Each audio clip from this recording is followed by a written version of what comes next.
नमस्कार।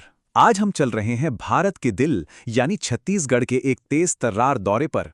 यहाँ के कुछ ऐसे अनूठे खजानों की खोज करेंगे जो इसकी असली पहचान है। तो चलिए शुरू करते हैं ये सफर। चलिए सीधे कुछ दिलचस्प सवालों से ही शुरू करते हैं। देखते हैं कितनी जानकारी है। तो पहला सवाल यह है कि छत्तीसगढ़ के गांधी के रूप में आखिर किसे जाना जाता है? सोचिए जरा। अच्छा, अब थोड़ा भूगोल की तरफ चलते हैं। क्या कोई अंदाजा लगा सकता है कि छत्तीसगढ़ का चेरापूंजी कहाँ है? मतलब वो कौन सी जगह है जहां सबसे ज्यादा बारिश होती है? और आखिरी सवाल इतिहास और साहित्य से जुड़ा हुआ। बिलासपुर जेल में कौन सी मशहूर किताब लिखी गई थी? तो इन सभी सवालों के जवाब और भी बहुत कुछ हम आगे जानेंगे। तो सबसे पहले बात करते हैं यहाँ के प्राकृतिक खजानों की। देखते हैं इस राज्य की अनोखी जमीन को, इसके हिल स्टेशन से लेकर इसके मॉनसून हॉटस्पॉट तक। देखिए, छत्तीसगढ़ की जलवायु में ना कमाल की डाइवर्सिटी है। एक तरफ है मैनपाट, जो अपनी ठंडी हवाओं के लिए छत्तीसगढ़ का शिमला कहलाता है। तो दूसरी तरफ है अबूझमाड़, जहां इतनी ज्यादा बारिश होती है, करीब 125 से 300 सेंटीमीटर, कि उसे छत्तीसगढ़ का चिरापूंजी कहा जाता है। दो अलग अलग दुनिया एक ही राज्य में। और ये विविधता सिर्फ जलवायु में ही नहीं है, यहाँ के प्राकृतिक नज़ारे भी देखिए। उत्तर में सरगुजा जिले के मैनपाट से निकलती है मांड नदी और उसी पर बना है खूबसूरत सरभंजा झरना। और अगर हम दक्षिण की ओर चलें तो बीजापुर जिला, वहाँ तो अलबका की पहाड़ियाँ हैं, पामेड़ वाइल्ड लाइफ सैंक्चुरी है और रहस्यमयी अवापल्ली गुफाएं भी हैं। मतलब प्रकृति ने सब कुछ दिया है। अब अगर हम साइज की बात करें तो बस्तर डिवीजन सबसे बड़ा है। ये छत्तीसगढ़ का सबसे बड़ा एडमिनिस्ट्रेटिव डिवीजन है जो 1981 में बना था। और जानते हैं, इसमें एक दो नहीं, पूरे 7 जिले आते हैं। तो ये तो हुई जमीन की बात, लेकिन किसी भी जगह की असली पहचान तो वहाँ के लोगों, उनकी भाषा और उनकी परंपराओं से होती है। तो चलिए अब छत्तीसगढ़ की सांस्कृतिक पहचान को थोड़ा और करीब से देखते हैं। यहाँ की संस्कृति ना जमीन से बहुत गहराई से जुड़ी है। इसका एक बढ़िया उदाहरण है व्यवहार कृषि। ये एक तरह की शिफ्टिंग कल्टीवेशन है जिसे बैगा जनजाति करती है।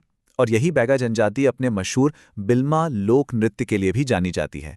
तो देखिए, खेती और कला कैसे एक साथ जुड़े हैं। और सिर्फ कल्चर ही नहीं, यहाँ की भाषाएं भी बहुत विविध हैं। मोटे तौर पर यहाँ 2 बड़े भाषाई परिवार हैं। एक है आर्य परिवार, जिसमें हल्बी, भतरी और सदरी जैसी बोलियां आती हैं, और दूसरा है द्रविड़ परिवार, जिसमें मुरिया जैसी बोली शामिल है। छत्तीसगढ़ की आध्यात्मिक जमीन भी बहुत उपजाऊ रही है। यहीं पर 1756 में गिरौदपुरी में गुरु घासीदास जी का जन्म हुआ था। उन्होंने ही सतनाम पंथ की स्थापना की थी, जिसका मतलब है सत्य का मार्ग। ये पंथ सामाजिक समानता का एक बहुत बड़ा संदेश देता है। इस इलाके में आर्किटेक्चर भी काफी अनोखा है। इसका एक बहुत ही दिलचस्प उदाहरण है दंतेवाड़ा जिले के बारसूर में मामा भांजा मंदिर। अब सोचिए, इसका नाम ही कितना अनोखा है, इसकी कहानी तो और भी दिलचस्प होगी। तो ये तो हुई संस्कृति और इतिहास की बात। अब चलिए उन लोगों और घटनाओं पर नजर डालते हैं जिन्होंने मॉडर्न छत्तीसगढ़ को वो शक्ल दी है जो आज हम देखते हैं। वो कौन थे जिन्होंने इसकी नींव रखी? तो आपको हमारा पहला सवाल याद है, छत्तीसगढ़ के गांधी कौन है? जवाब है पंडित सुंदरलाल शर्मा। यही वो शख्स हैं जिन्हें ये प्रतिष्ठित उपाधि दी गई है। लेकिन उनका असर सिर्फ इस उपाधि तक ही सीमित नहीं था। उन्हें छत्तीसगढ़ में राष्ट्रीय चेतना जगाने का पायोनियर माना जाता है। असल में उन्हें छत्तीसगढ़ राज्य का पहला स्वप्नद्रष्टा, मतलब पहला विजनरी भी कहा जाता है।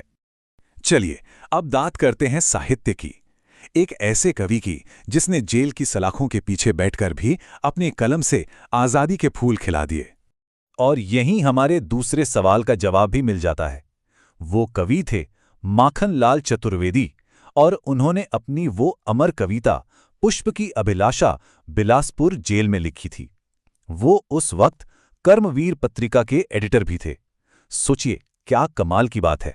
पत्रकारिता की बात आई है तो ये भी जानना जरूरी है कि छत्तीसगढ़ में इसकी नींव किसने रखी। ये श्रेय जाता है माधवराव सप्रे को, जिन्हें छत्तीसगढ़ में पत्रकारिता का जनक माना जाता है। देखिए, मॉडर्न छत्तीसगढ़ के इतिहास में कई पहले दर्ज हैं। जैसे 1938 में राज्य का पहला कॉलेज खुला, छत्तीसगढ़ महाविद्यालय। फिर 2010 में राजनांदगांव में किसानों के लिए पहला किसान मॉल खुला। और जब राज्य बना तो मोहन शुक्ला यहाँ के पहले डायरेक्टर जनरल ऑफ पुलिस बने। ये सब मील के पत्थर हैं। तो इस पूरे तेज सफर का निचोड़ क्या है? ये सिर्फ कुछ फैक्ट्स या ट्रिविया नहीं है। असल में ये वो बिल्डिंग ब्लॉक्स हैं, वो धागे हैं जिनसे मिलकर छत्तीसगढ़ की एक अनोखी पहचान बनती है। तो ये सब जानने के बाद एक सवाल मन में आता है, अगर ये सब नींव के पत्थर थे तो वो अगला पहला क्या होगा? वो कौन सा बड़ा कदम होगा जो आने वाले कल में छत्तीसगढ़ के भविष्य को एक नई पहचान देगा? ये सोचने वाली बात है।